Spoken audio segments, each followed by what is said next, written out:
संपूर्ण जगामध्ये 80% टर्मरिक म्हणजे हळद भारतातून सप्लाय केली जाते। टर्मरिक हे फक्त फूडच नव्हे तर हेल्थ केअर, कॉस्मेटिक्स, टेक्सटाईल या इंडस्ट्रीमध्ये सुद्धा वापरलं जातं। टर्मरिक हे एक गोल्डन स्पाइस आहे। एवढंच नव्हे तर टर्मरिक हे एक्सपोर्ट साठी सुद्धा गोल्डन ऑपॉर्च्युनिटी आहे। भारतामध्ये टर्मरिकच्या वेगवेगळ्या व्हरायटीज आहेत। लकाडॉंग, Alleppey, Rajapuri, Salem, Erode.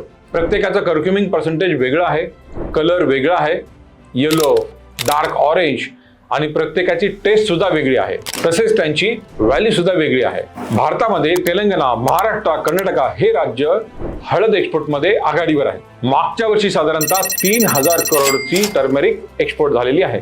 Bangladesh, UAE, USA, Europe या सर्व देशांमध्ये टर्मरिकची डिमांड वाढतच आहे। हाय कर्क्युमिन टर्मरिकची डिमांड तर स्कायरॉकेट होत आहे। फक्त रॉ टर्मरिकच नव्हे पण जर तुम्ही powder form, extract form, branded यामध्ये जर तुम्ही एक्सपोर्ट केलं तर तुमचा प्रॉफिट डबल होऊ शकतो। जर तुम्हाला टर्मरिक ग्लोबल मार्केटमध्ये एक्सपोर्ट करायचं असेल तर कमेंट करा टर्मरिक आणि आपल्या एक्सपोर्ट जर्नीची आजच सुरुवात करा। धन्यवाद।